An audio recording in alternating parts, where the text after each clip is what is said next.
Mesdames, Messieurs, chers compatriotes et toutes celles de ceux qui me font l'honneur de suivre les actions de SOS Cameroun Solidarity par ma voix et du CCT, le Conseil Camerounais de Transition, je vous dirai jamais assez pour ce que vous nous apportez au quotidien. Sans vous, nous ne sommes rien, nous ne serons jamais rien. C'est pour cela que je ne manque aucune occasion, ici comme ailleurs, pour vous renouveler nos remerciements. Merci à toutes et merci à tous. Aujourd'hui est un nouveau jour. J'invite donc chacun d'entre vous à célébrer la vie et à glorifier Dieu. Je vais avoir une pensée pour tous les chrétiens qui sont en ce moment en période de carême. Je vais avoir une pensée à tous les musulmans qui sont en ce moment en période de ramadan. Que Dieu accompagne chacun d'entre vous dans son obédience et qu'il vous donne la force de traverser cette épreuve très difficile pour beaucoup d'entre vous, beaucoup d'entre nous. La foi est une question de chacun. La foi en Dieu n'est pas un sujet collectif.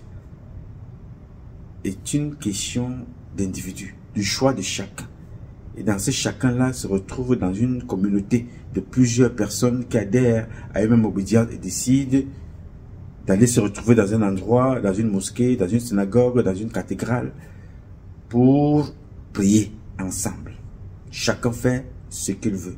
C'est pour ça que je vous dis toujours, appelez-le comme vous voulez, Zamba, Zambe, Zama, God Loba, Allah, Tata Ben, si, appelez-le comme vous voulez, mais glorifiez-le et célébrez la vie. Il est le seul, il est l'unique, c'est le seul esprit qui ne te demande rien en retour, mais il t'a tout donné. Contraire à Satan, qui n'a rien et qui te demande tout et qui te prend tout, y compris ta vie. C'est donc à toi de faire le choix.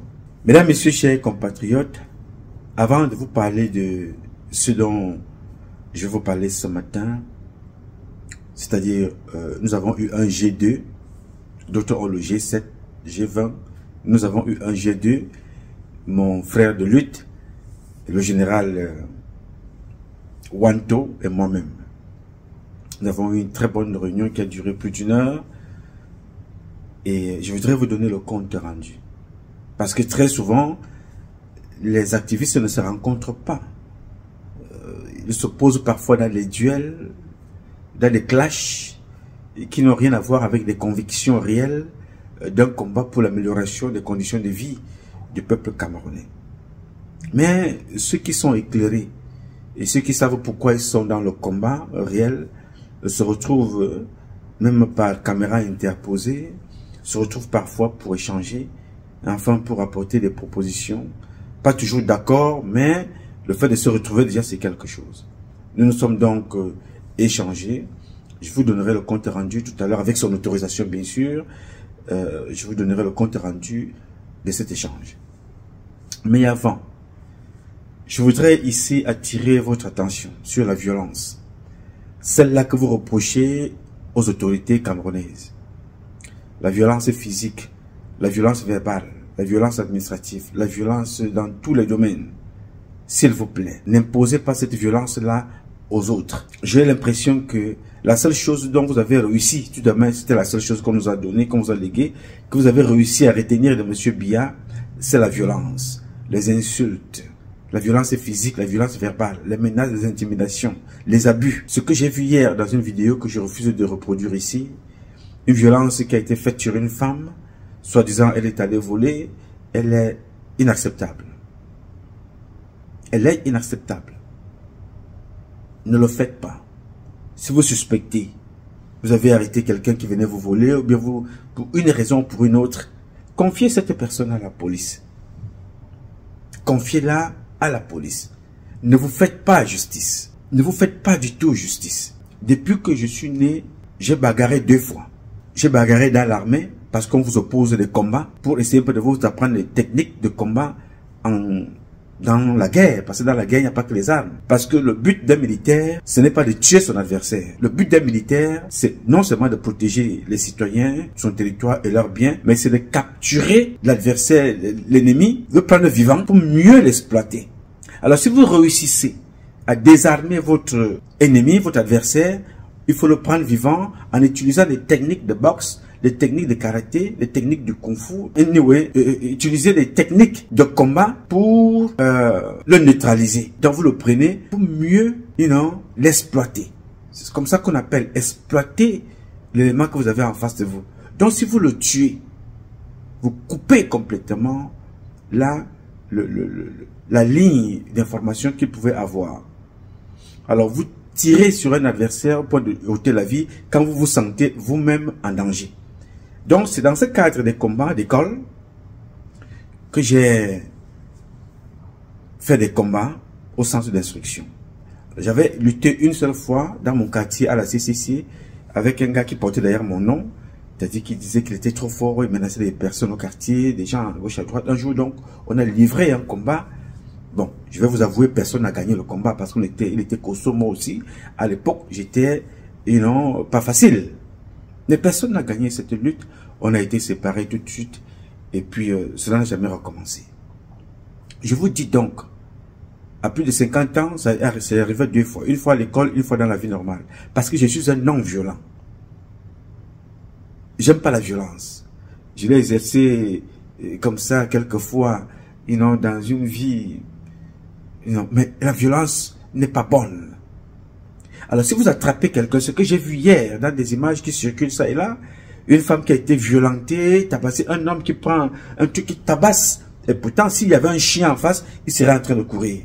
Arrêtez cette personne, confiez-la à la police et vous avez fait votre part. Ces images-là ne sont pas bien. Nous condamnons tout ça. La violence, elle est bonne quand vous l'infligez à l'autre. Mais quand on vous l'inflige, vous prenez les caméras et les micros, vous commencez à pleurer partout. Et sachez très bien que chaque fois que vous faites ça, à vous-même ou aux autres, ça vous retourne d'une façon ou d'une autre. Faites très très attention. La femme est un être sacré. Comme tous les humains. Mais la femme un peu plus. Que vous l'ayez arrêté en train de voler, en train de faire quelque chose d'horrible, arrêtez-la, confiez-la aux autorités et qu'ils en fassent ce qu'ils veulent. N'allez pas porter la poisse pour rien. Toutes celles et ceux qui ont regardé cette image, personne ne peut encourager de tels comportements. Quel que soit ce qu'elle ait fait, nous ne sommes pas là pour se faire justice. Arrêtez-la et confiez-la aux autorités. C'est ce que je tenais à vous dire à l'entame de cette publication. Bon entendeur, salut. Mesdames, Messieurs, je voudrais donc ici, une fois n'est pas coutume, les activistes n'ont pas souvent pour habitude de se retrouver et d'échanger. Alors c'est donc ici que l'un des nôtres, un combattant parmi les anciens sur la plateforme des lanceurs d'alerte, des combattants qui se dénoncent même depuis très longtemps, m'a donc contacté pour un sujet sur lequel nous avons souvent échangé. Nous avons été d'accord sur cette ligne de conduite qui était la mienne, sur cette position, que moi je ne suis pas pour les élections au Cameroun avec M. Biya. Et ça dure depuis 30 ans. Parce que je connais l'homme. Dans sa roubladise, dans sa manipulation et dans sa façon de faire. Donc, je ne peux pas accepter d'aller sur une plateforme électorale avec quelqu'un qui décide. Lui, il est aussi acteur comme moi. C'est-à-dire que il va concourir à une élection. Mais c'est lui qui décide des règles du jeu. C'est Biya qui nomme les gouverneurs qui vont réguler dans chacune des 10 régions. C'est lui qui nomme les sous-préfets, c'est lui qui nomme les préfets, le commandant qui sera là pour sécuriser, celui-là qui organise les élections, c'est Elekam, c'est Biya qui le nomme, c'est Biya qui va acheter les faux appareils qu'ils sont allés acheter en Allemagne l'année dernière avec le président d'Elekam, 4 milliards détournés avec Ferdinand Ngongo. C'est Biya qui décide qui sera son adversaire politique lors des élections, qui sera celui-là qui viendra rassurer les électeurs. C'est lui qui contrôle tout, décide de tout, régule tout et fige tout. J'ai donc décidé que moi je ne peux pas concourir avec une personne qui détient tous les pouvoirs pour une compétition démocratique et qui oppose plusieurs personnes, plusieurs partis, plusieurs organisations. J'ai décidé ça depuis. Parce que, à votre connaissance, pour ceux qui ne savent pas, Biya n'a jamais gagné une élection. Il a eu 7 mandats. Il n'a jamais gagné aucun. Il a tout simplement, ses nominations ont été renouvelées comme depuis le départ. Le pouvoir lui a été donné et ceux qui lui ont donné le pouvoir ont décidé de renouveler cette nomination 7 fois. Il y a plusieurs fois, il fallait attendre 7 ans. Ça fait 42 ans que M. Biya est là au pouvoir et quand il est encore y resté. Ma position n'a jamais changé, elle ne changera pas. Donc, mon compatriote, le général Wanto, que je salue, que j'ai beaucoup de respect, et dans ce combat, vous pouvez l'aimer, vous pouvez ne pas l'aimer, on ne peut pas plaire à tout le monde. Mais la seule chose dont je peux saluer ici, c'est la constance dans la durée. Il y a beaucoup que vous avez vu au départ qui ne sont plus dans ce combat. Ils sont morts, ils sont là, ils vaquent à leurs occupations, d'autres sont devenus, se sont reconvertis au clash, au cancan, à la médisance, à la manipulation, aux insultes. Mais il est resté, tout du moins, dans le tronçon de la lutte. Je salue cette constance. On n'est pas toujours d'accord avec les positions, mais nous nous respectons en tant que fils de la République, en tant que des enfants éclairés, des enfants réfléchis. Alors c'est dans cette optique-là qu'il a pris l'initiative de m'appeler il y a de cela 2 semaines. Il m'a écrit, autant pour moi, il m'a écrit il y a 2 semaines. Alors comme j'étais en déplacement, j'ai bien voulu finir mon déplacement pour y répondre à mon compatriote. J'ai déjà partagé avec vous la lettre qu'il m'a adressée afin de vous expliquer la tenue de nos échanges. Donc, alors, je vais enlever les lunettes de mon ami Agostine, à qui je passe le bonjour. Très bien. Alors, mon cher compatriote, le général Wanto m'écrit, il dit: mon très cher frère de lutte, Patrice, bonjour. 2025 ou avant arrive à grands pas.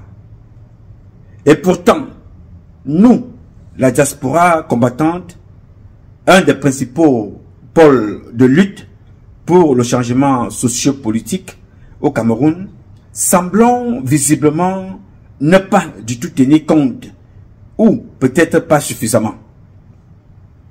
D'où l'impérieuse nécessité pour nous tous de nous ressaisir et donc de prendre des dispositions urgentes pour nous concerter afin de dégager une stratégie commune qui nous permettrait d'aborder la dernière ligne droite avec sérénité et détermination. Pour cela, une assise que nous pourrions baptiser États généraux de la diaspora combattante s'impose comme étant un passage déterminant. Raison pour laquelle je te prie de contribuer à une sensibilisation directe autour de toi afin que le maximum de troupes de travail, entre parenthèses mouvement, fermez la parenthèse, puissent adhérer à cette démarche. Je t'appellerai dans les prochains jours pour un premier point. La patrie ou la mort, nous vaincrons. Bien patriotiquement, le général Wanto. Je veux dire ici merci au général. Merci pour le respect qu'il m'a accordé en me sollicitant pour y penser, pour réfléchir. Nous avons donc eu l'occasion de nous retrouver par device interposé, par téléphone. Nous avons mûrement échangé. Lui, il était d'accord avec moi de ne pas le passer pour...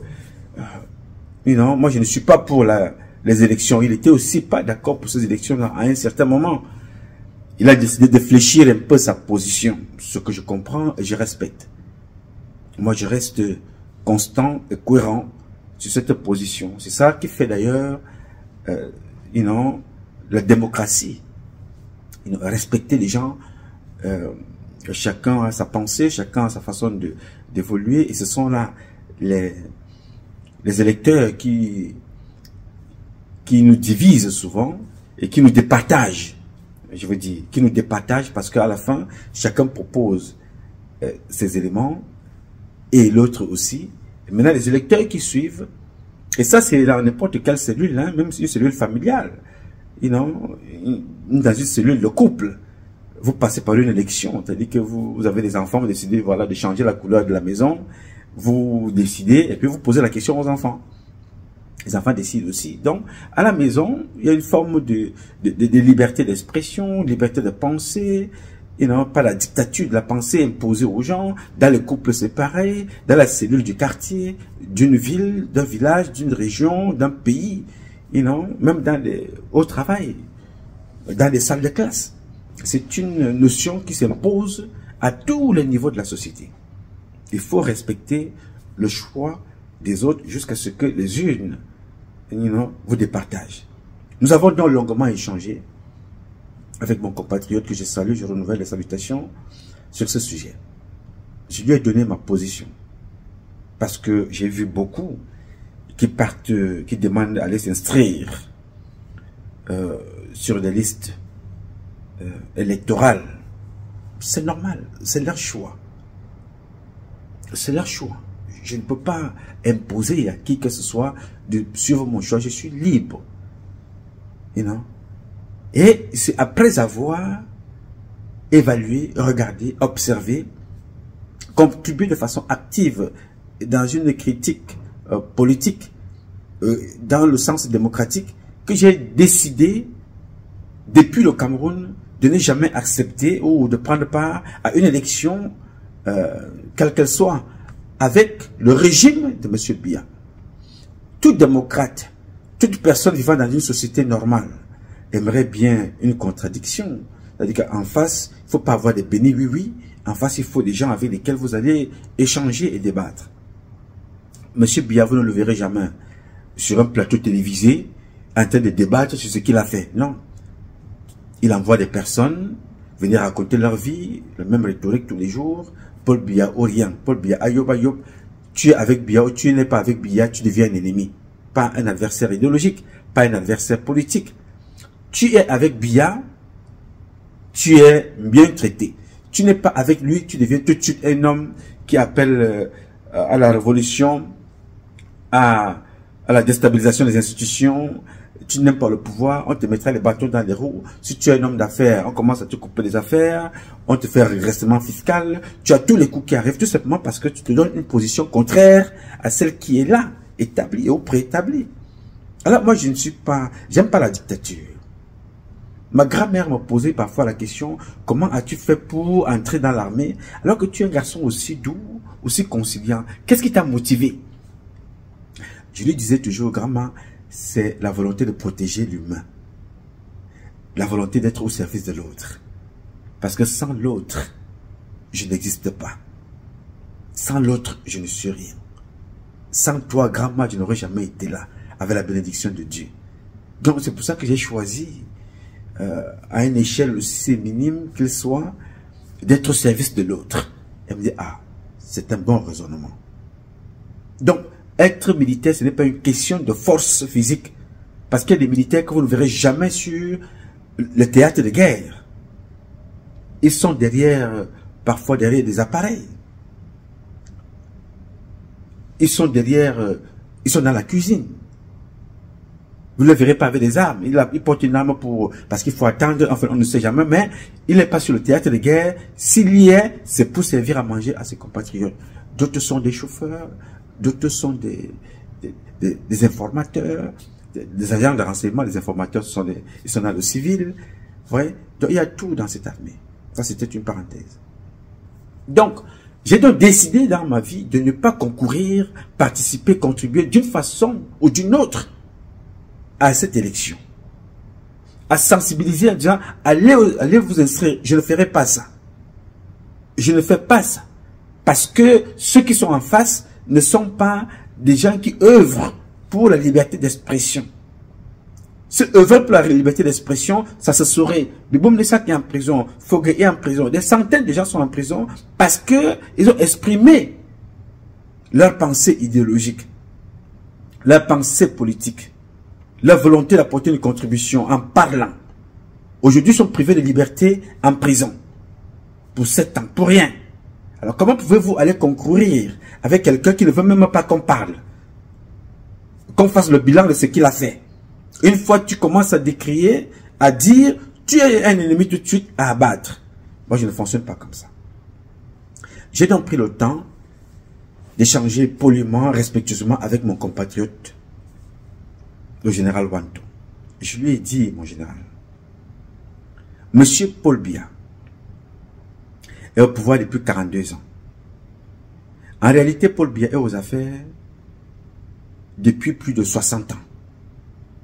Parce qu'avant ça, ce monsieur a été Premier ministre au Cameroun. Il a été directeur de cabinet. Il a été secrétaire général. Il a même combiné les deux postes à la fois. C'est-à-dire que directeur de cabinet, secrétaire général à la présidence, il a occupé les deux postes au même moment. Il a été Premier ministre au Cameroun. Donc, un monsieur qui a 60 ans d'administration, parmi lesquels 42 ans président, n'a jamais changé, il n'a rien fait. Tout ce qu'il a trouvé au Cameroun, il a tout détruit.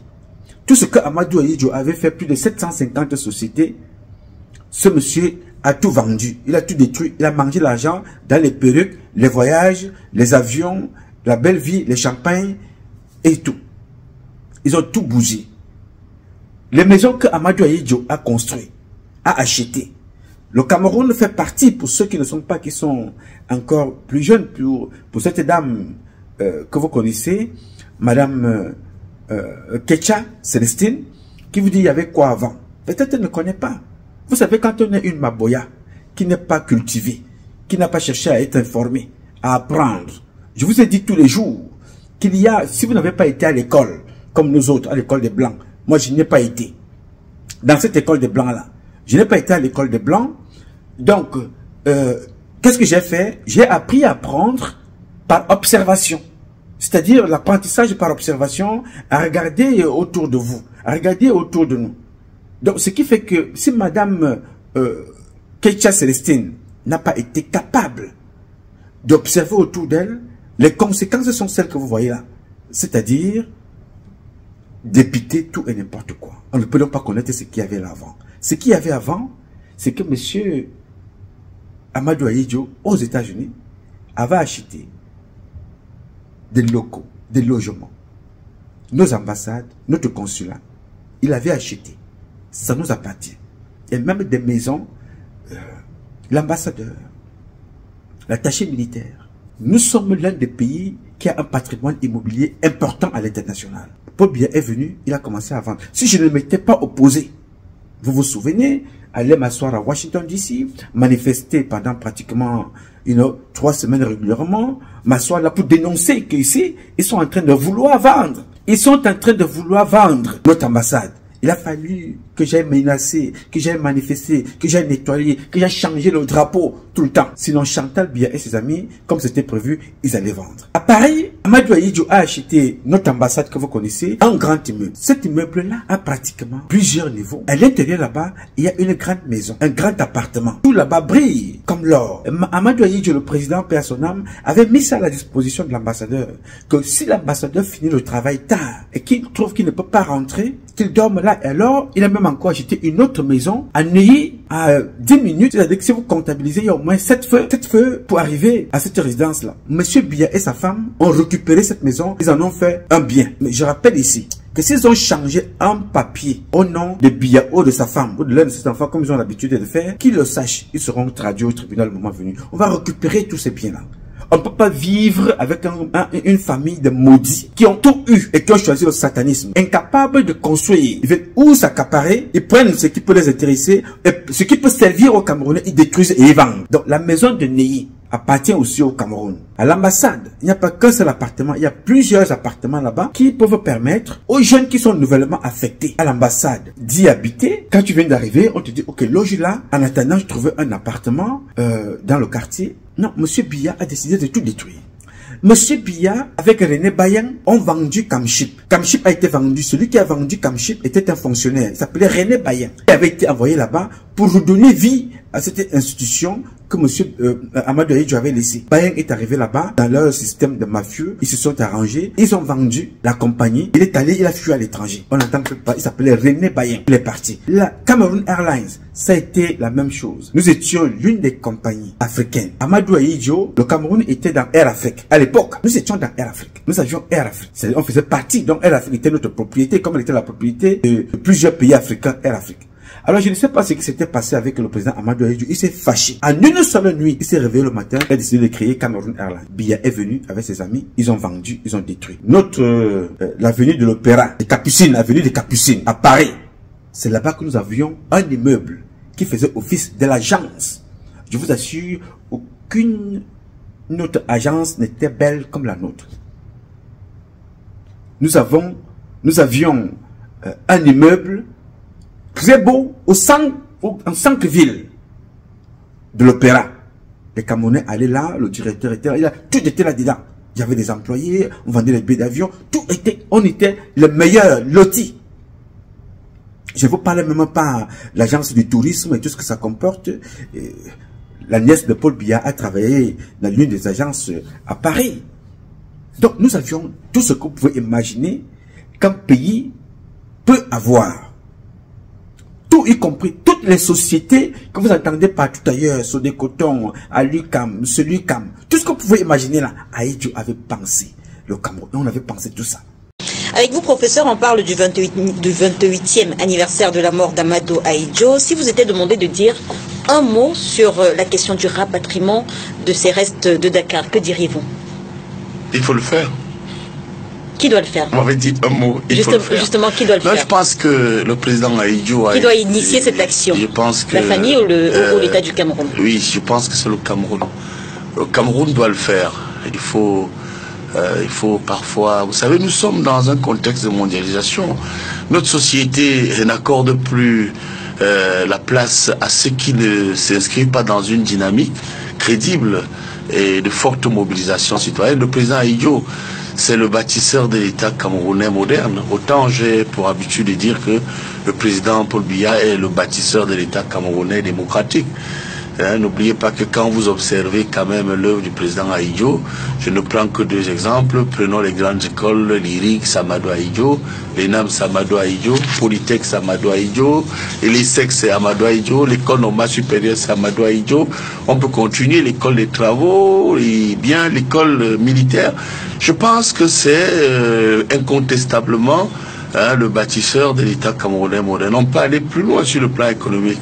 Je me suis amusé à l'époque avec mon ami Charles Atebayene à faire un bilan parce que je soutiens fortement le président Paul Biya, mais vous savez que même dans la Bible, il est écrit que pour le soutien franc est un soutien de vérité. Quand vous soutenez vraiment quelqu'un, il faut l'accompagner avec un regard franc.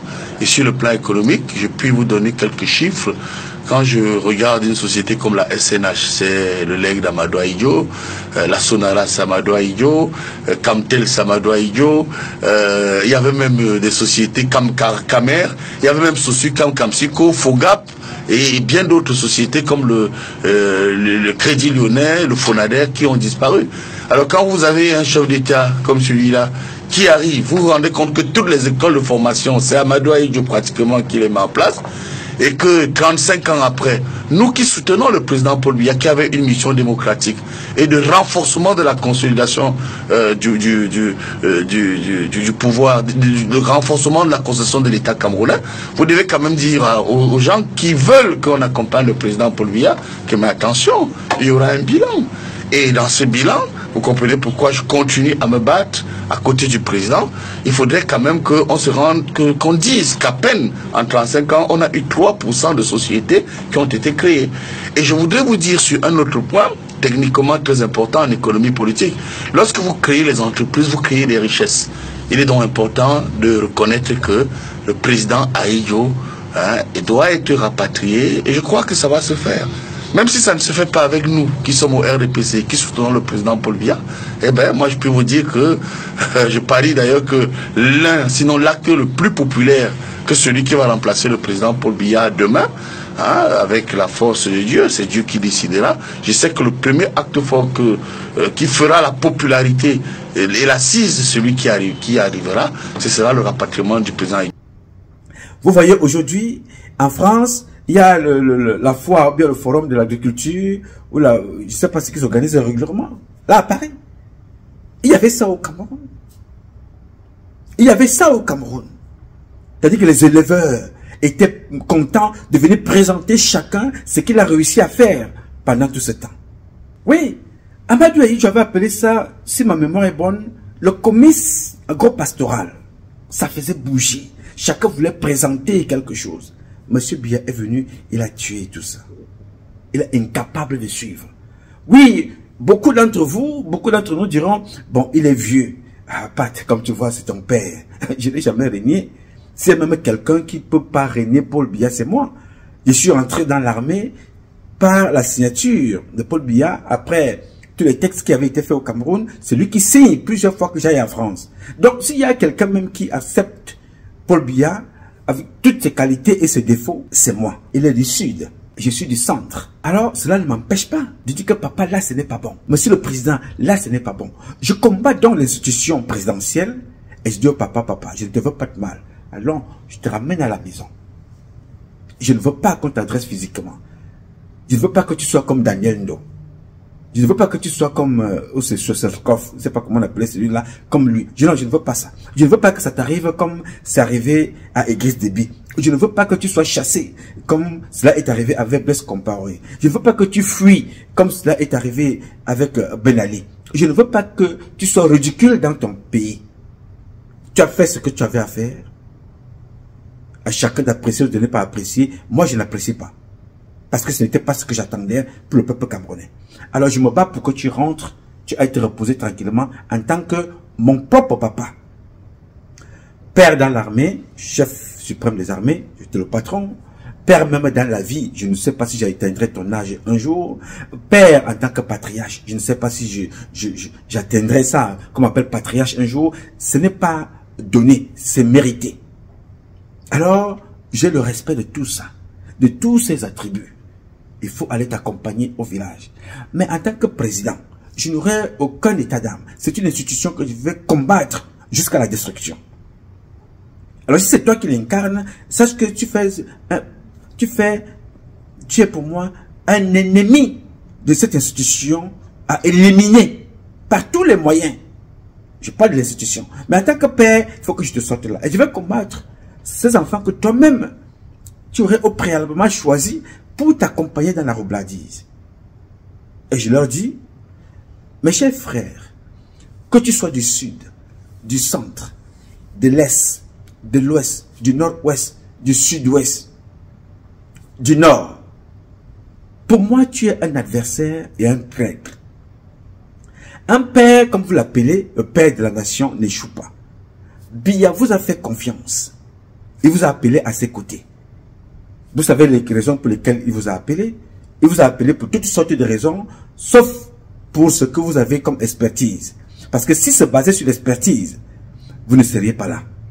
Donc vous êtes allé donc là-bas, sachant très bien que vous ne méritez pas d'y aller. Par le fion, par les réseaux, par la corruption, ça débite ce que ça débite au quotidien. Les Madeleine Tchouenté, les Célestine Ketcha, des comportements débiles, les Atanganji, des comportements nuls et non pas du tout rentables. Nous voyons ce que ça produit au quotidien des Camerounais et vos comportements abrutissent les Camerounais qui deviennent de plus en plus bêtes alors que c'est un peuple très intelligent. Alors comme un père pour moi n'échoue pas, vous devez contribuer à l'échec de votre propre père. Vous faites donc des ennemis à combattre jusqu'à la dernière goutte de sang, de sueur et de salive. Alors quand j'ai dit ça, je dis donc à mon compatriote, le général Wanto, que M. Biya n'a jamais été élu. Et il nous a prouvé à plusieurs reprises que ni l'opposition, ni le parti au pouvoir ne peuvent pas l'aider à gagner. Il est allé chercher les faux agents de Transparency International. Vous les avez vus ici. Faux agents de Transparency International. Dans un pays normal, Biya aurait été arrêté, les élections annulées, disqualifié et jeté en prison. Dans un pays normal. Au Sénégal, ça ne peut pas se faire. Le peuple sortirait dans la rue.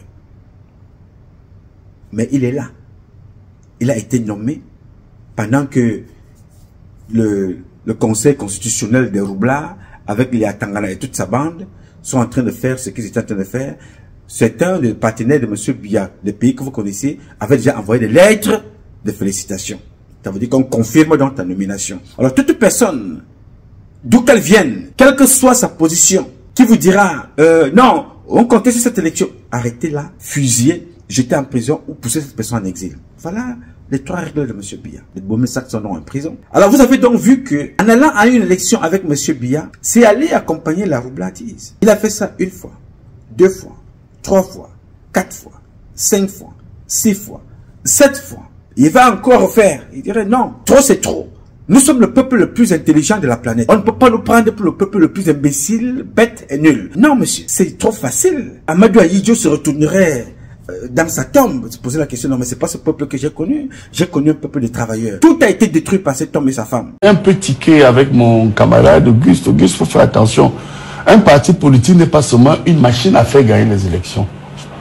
Un parti politique, si vous avez raison, peut faire gagner les élections. Ça ne sert à rien de dire on a gagné les élections législatives, les élections municipales, le président a été élu à tous les mandats. On a fait quoi de ça? Mais on a détruit le Cameroun. Parce que nous, on a gagné. Mais la mission d'un parti politique, en sciences politiques, c'est faire le bilan de l'après-congrès. Les 5 piliers du renouveau que beaucoup ne savent pas, je vous les donne. Rigueur. Où est la rigueur? Deuxième pilier, moralisation. Avec les pilleurs à col blanc. Troisième pilier du renouveau que devait porter le RDPC à Bamenda. C'était quoi? Justice sociale. Vous, Auguste, vous et moi, heureusement que nous nous entendons, vous pouvez dire qu'il y a la justice sociale au Cameroun aujourd'hui? Lorsqu'on achète pour être parfois un proviseur, on achète... Regardez même les différentes structures d'État. Ils ont mis des copains et des coquins partout. Parce que alors que vous croyez que notre parti est solide, eux, ils préparent l'après-bien. Pourquoi vous êtes naïfs parfois comme ça? Nous sommes en danger. Quatrième pilier, c'est ce qu'on appelle la démocratie. Parce que l'ouverture démocratique était le 4e pilier du renouveau. Parce que nous, les biaïstes, Auguste même c'est un biaïste, je le reconnais. C'est-à-dire que nous sommes la sentinelle du parti. Oh, je suis d'abord biaïste avant d'être militant. Parce que Paul Biya a lui-même été biaïste avant d'être RDPCiste. Mais regardez, restons encore avant d'aller au 4e pilier sur la justice sociale. Les étudiants n'ont pas de bourse. À l'école primaire, les enfants avaient des bourses d'excellence. Dans les écoles primaires, dans les lycées. Hein, regardez les compagnies. Où est la Camer, comme disait Kalis Beyala? Où est le FOGAP? Où est le FONADER? Où est le crédit agricole? Mais je vous dis que c'est... Moi, je dis que 37 ans après, nous devons avoir honte. Parce que nous n'avons pas suffisamment accompagné les gens. D'accord, merci. Et puis, non, je voudrais terminer. Chuter rapidement. Avant ce pilier-là, je voudrais vous dire que, regardez vous-même, un pays comme le Cameroun n'a pas d'autoroute. Et les gens viennent dire que nous sommes fiers. Moi, je suis fier de mener un combat. Pardon? Yaoundé Douala est en construction. Ils ont fait 60 km en 12 ans. Donc, ce que je voudrais vous dire que Yaoundé moi, également en tant est que livré. militant du RDPC, j'ai honte parce que c'est pas le RDPC en tant qu'appareil politique qui a joué, qui a été à l'origine de tous ces échecs. Comme disait Khalid, c'est une bande de petits bandits qui ne croient même pas au parti. Merci pour ça. C'est pourquoi le 5e pilier, attention, on a dit 4e pilier, ouverture démocratique. On n'a plus assez de temps. Oui, bon, vraiment permettez-moi. Le 5e pilier, il faut le dire, c'était le règlement diplomatique. Allez voir nos ambassades aujourd'hui. Ce sont des hauts lieux où on vend le bâton de manioc pour survivre. Vous comprenez que nos ambassades, parce que l'ouverture démocratique était une dynamique portée par le président Paul Biya. D'accord, merci. Lorsqu'il a reçu Shimon Peres ici en 86. Aujourd'hui, on a dans nos ambassades une ambassade qui n'a que 2 diplomates. Un diplomate. Donc je pense quand même que les faux militants qui ont occupé les grandes fonctions, ministre de ceci, ministre de cela, c'est eux que nous, militants du RDPC, devons poursuivre. Parce que pour moi, si je suis d'accord avec vous, Auguste, que le RDPC n'est pas responsable, je continue à dire que malheureusement, les militants du RDPC ne se sont pas levés pour dire quand même que notre maître politique, le président Paul Biya, n'a pas suffisamment protégé les militants. Merci pour ça. Il a laissé des bandits écraser les militants. Merci pour ça. C'est ça qui fait un mauvais bilan. On confond le bilan des voleurs au bilan du RDPC. On vous a compris, professeur. Merci. Professeur Nkoumvondo, très rapidement, lorsqu'on regarde aujourd'hui l'actualité au Cameroun, on a l'impression que les crises ont pratiquement envahi tous les secteurs. On a la grève des enseignants qui perdure. On a les transporteurs qui annoncent également une nouvelle grève, même si elle a été annulée. On a au niveau de l'enseignement supérieur, on a les coupures intempestives d'électricité, d'eau. On a pratiquement la crise dans tous les secteurs. Le sport a été détruit, la culture a été détruite, l'éducation détruite. Tout a été détruit, politiquement même détruit. Tout a été détruit. Les écoles, à juste titre. Et c'est là où je pose la question à mon frère, que si une personne comme M. Biya a réussi à détruire les écoles, a réussi à détruire l'éducation, a réussi à détruire la culture, le sport, ces enfants ne font pas de sport, ces enfants sont des emboucs, des illettrés, ces enfants ne font rien. Alors, comment pensez-vous qu'un temps soit peu, ce monsieur va développer ces choses-là pour vous autres? Comment pensez-vous que ce monsieur-là va développer des complexes sportifs pour vous, des écoles et des universités pour vous, alors que ses propres enfants ont échoué? Même dans les écoles de blancs, ses enfants ont échoué. Comment pensez-vous que ces enfants échouent et lui, il se débrouille à aménager vos conditions de vie? Alors pour cela, que fait-il? Il va choisir quelques opposants parmi ceux que vous connaissez pour venir faire ce jeu-là, l'accompagner, animer la galerie. Certains sont payés pour faire ce que vous voyez là, aller aux élections, aller vous inscrire. Certains sont payés. Yes, beaucoup d'opposants que vous voyez là sont payés pour faire ce jeu-là. Parce que c'est incompréhensible. Ça ne peut pas s'expliquer. Bah, du moins, à votre niveau. Mais chez moi, ça s'explique. Qu'un monsieur qui empêche l'opposant principal d'aller faire campagne. Au Cameroun, nous sommes au Cameroun. Donc, je suis libre d'aller partout où je veux dans mon pays, le Cameroun.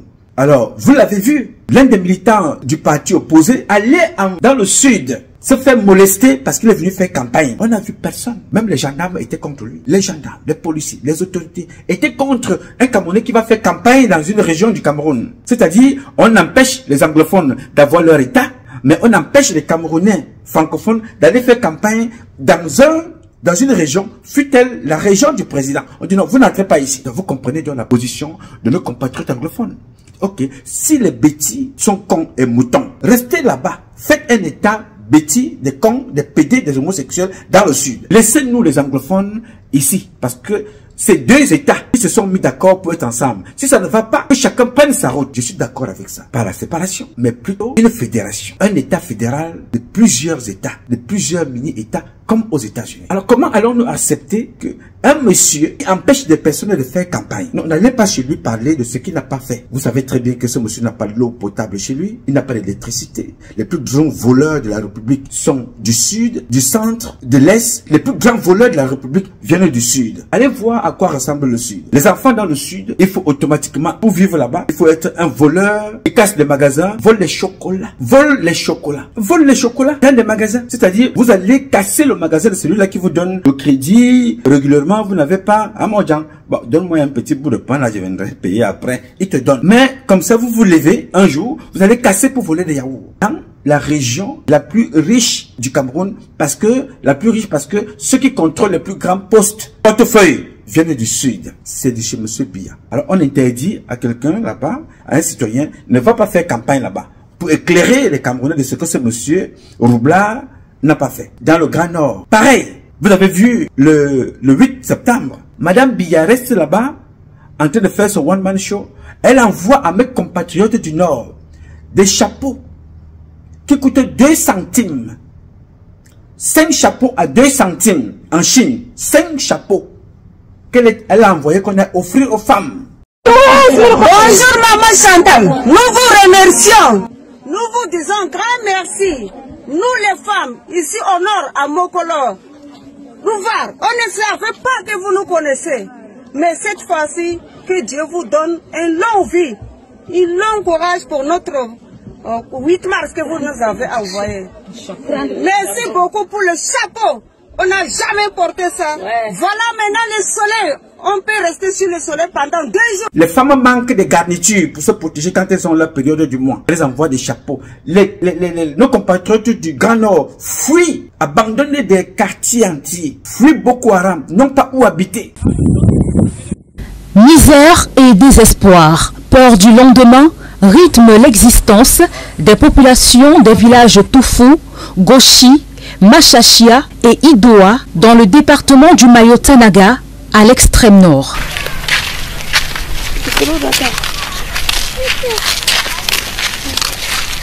Ils transportent sur leur tête tout ce qui leur reste comme bien. Sans domicile fixe, ils arpentent les collines, espérant laisser le danger derrière eux, mais ils ne sont jamais vraiment en sécurité. Emmanuel est élève en classe de première au lycée de Touro. le seul encore fonctionnel dans le coin. Il se déplace à bord de sa moto avec sa valise, sa natte et ses fournitures scolaires. Quand vous voyez ces positions avec des nattes et des valises, c'est comme ça que nous, les élèves de Tourou, partent à l'école. Quand on quitte de la maison pour aller aux montagnes, on n'a pas encore le temps pour rentrer à la maison parce que nous sommes égarés et sur la montagne. Emmanuel Galvi transporte pratiquement toute sa vie sur cette moto. Lui qui nourrit le rêve de faire de grandes études se trouve aujourd'hui buté aux conséquences d'une guerre qui lui a presque tout arraché. Voici le cahier ici. Ça, ce sont mes cahiers à présent. Et de l'autre côté, ce sont mes bagages. Vous les voyez, et des draps présents. Ça, ce sont les bagages. Les bagages. Voici comment nous, on fréquente ici à Tourou. C'est vraiment grave. Nous ne savons pas de quoi l'État pense à nous. Parce que ces situations nous ont carrément dépassés. Je suis en salle de la première. Vous le savez que la première aime la concentration sur le cahier. Avec tout cela, on a passé du temps pour étudier. Mariamou, élève en classe de terminale au lycée de Tourou, relate dépité leur quotidien dans les montagnes. Nous n'arrivons pas à dormir ni à étudier, puisqu'ils arrivent ici aux environs 19h. Alors que le il ici fait référence aux membres de la secte islamiste Boko Haram. Nous regagnons la montagne ici aux environs de 17h. Donc à 17h, nous nous déplaçons pour aller chercher où est-ce que nous pouvons nous coucher. Il y a certains endroits à la montagne, donc il y a les cailloux, donc il nous sert un peu de bouclier. On installe la natte et on n'a pas le droit d'allumer la torche. Puisque quand on allume, ça veut dire qu'on est en train d'avertir que nous sommes à tel endroit.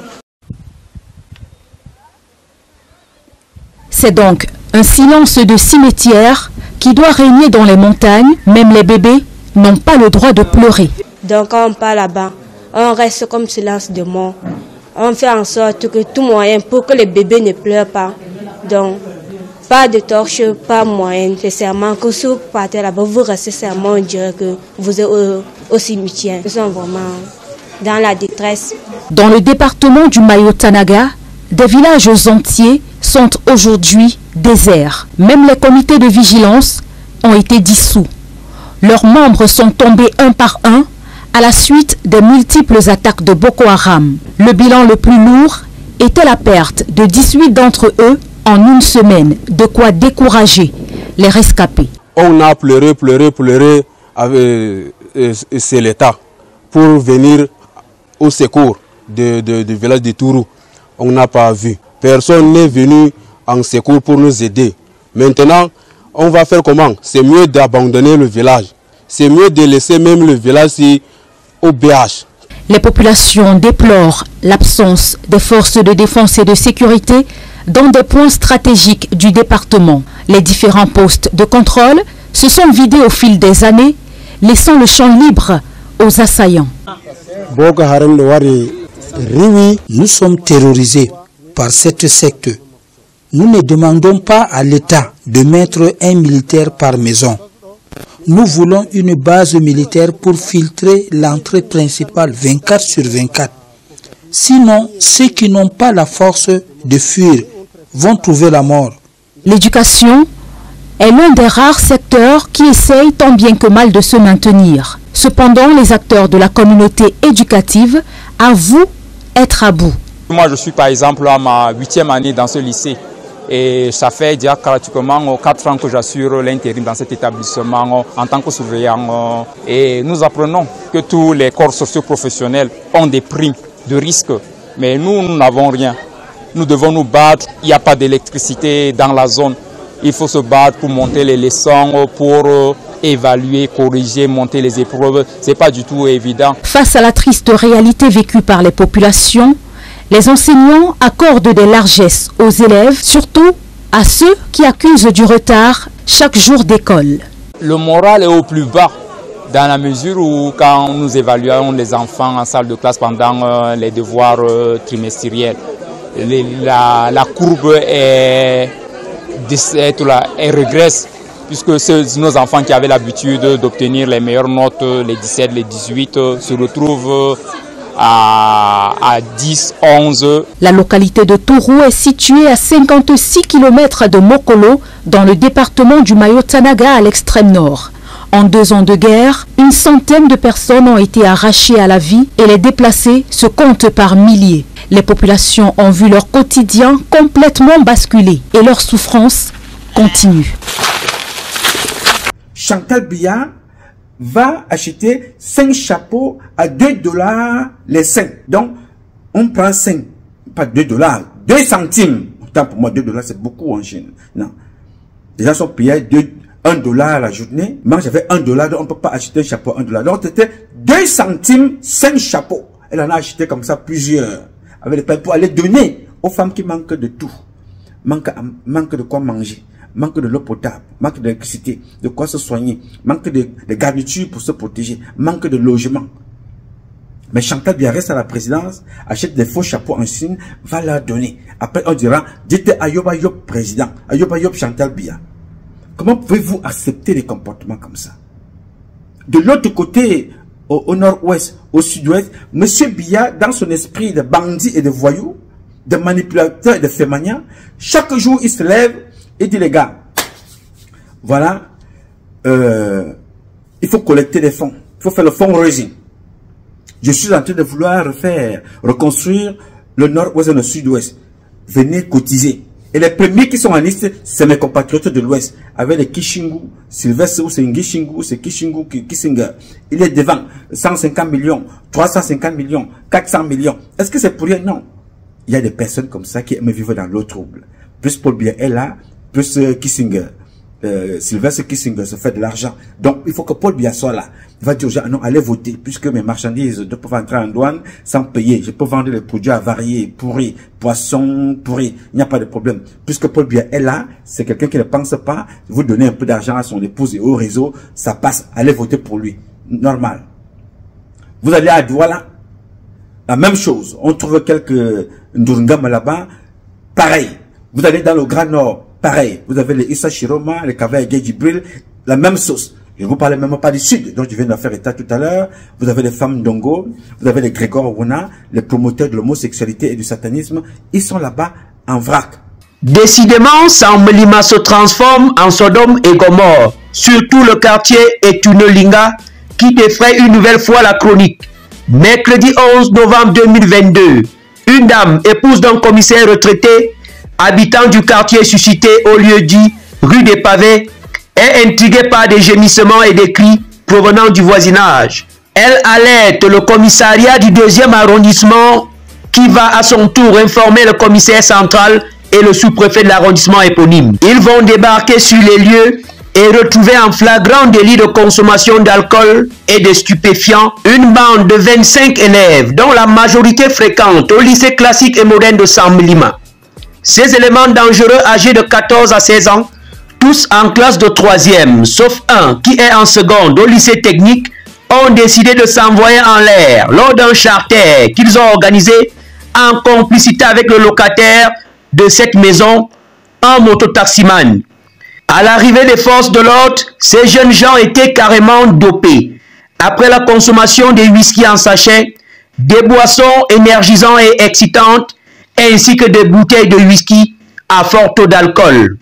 Plus grave, il a été retrouvé des boîtes de vaseline, des préservatifs, des lames de rasoir et beaucoup d'autres objets qui démontrent à suffisance que le décor était planté pour une grande partie de partouze.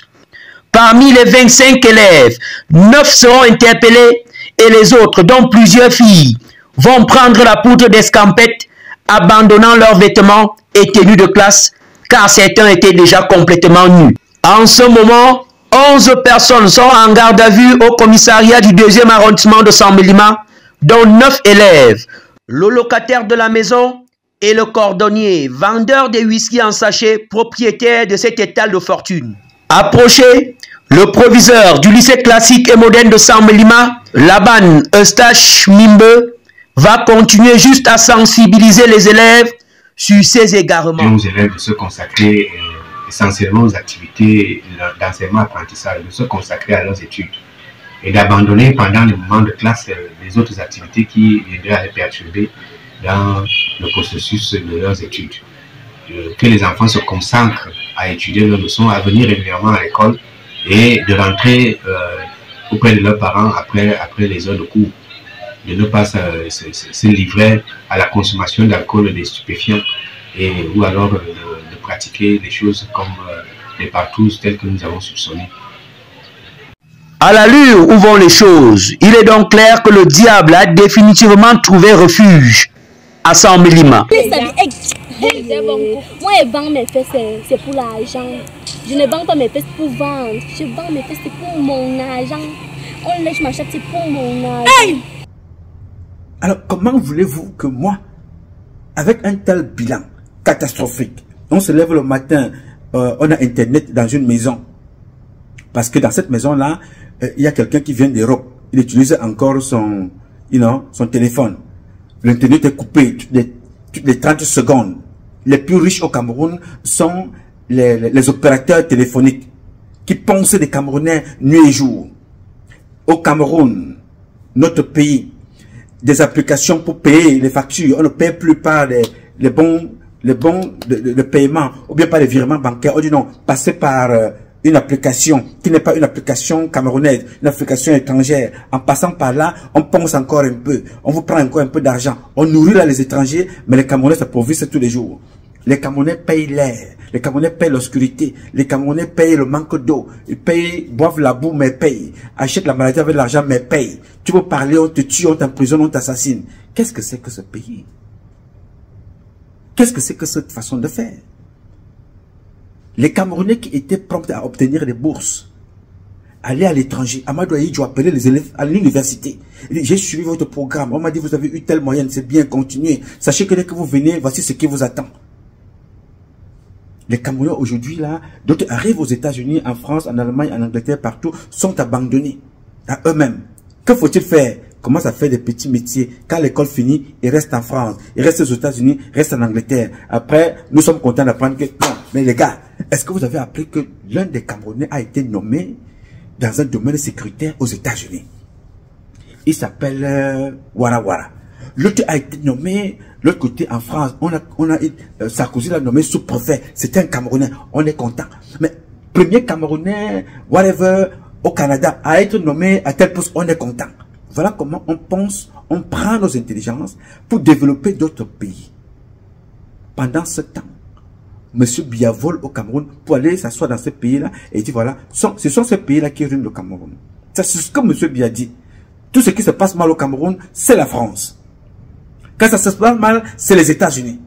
Pendant ce temps, lui-même, il vit en France, il vit en Suisse, il vit partout, sauf au Cameroun. Alors, comment voulez-vous que je m'essaye et que j'aille concourir avec un monsieur pareil? Les militaires qui travaillent avec monsieur Biya, il ne faut pas les voir en tenue comme ça. Les militaires qui sont bien lotis sont des officiers voleurs. Le militaire est le plus mal récompensé au Cameroun. Le militaire que vous voyez là, quand vous les voyez, vous apprenez que le militaire est allé voler, le militaire est allé braquer, le militaire est allé tuer, envoyer, c'est-à-dire, il reçoit des ordres illégaux qu'il applique parce que il n'a pas suffisamment ce qu'il mérite à la fin de chaque mois. Il devient donc, comme vous voyez là, des hommes d'affaires, des militaires qui gagnent des marchés. Comment pouvez-vous apprendre que nous avons autant d'officiers supérieurs, des généraux, et que le Cameroun soit à une telle insécurité dans notre pays, à un tel degré d'insécurité? Tous les officiers sont concentrés à Yaoundé, dans un coin. Tous les officiers sont concentrés à Douala. Tous dans les grandes villes, faire des business, ils sont au port. Quand ils ne sont pas au port, ils sont dans leur chantier. Quand ils ne sont pas dans leur chantier, ils sont dans des hôtels, couchés avec des filles. Quand ils ne sont pas dans des hôtels, ils sont dans des veillées. Tels les morts. Ils sont dans leur village, construire. Ils sont en voyage à l'étranger. Ils sont en vacances. Ils sont allés se faire soigner. Tout ça, c'est le peuple qui souffre. C'est le peuple qui misère.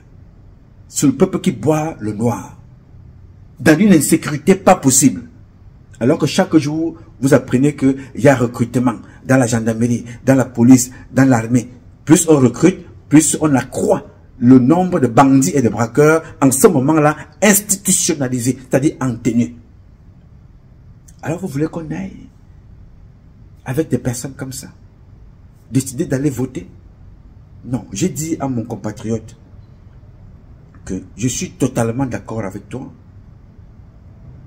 parce que je respecte ta position. Il faut être d'accord avec l'autre dans sa position. Il faut respecter ça.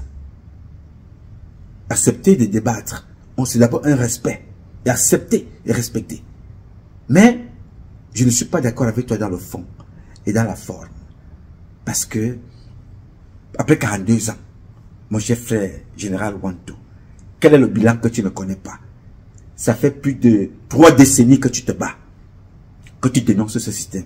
Tu aimerais être au Cameroun avec tes partenaires anglais et européens, aller investir sur l'immobilier, le transport, l'énergie renouvelable, l'environnement, la sécurité. Tu aimerais amener des investisseurs au Cameroun.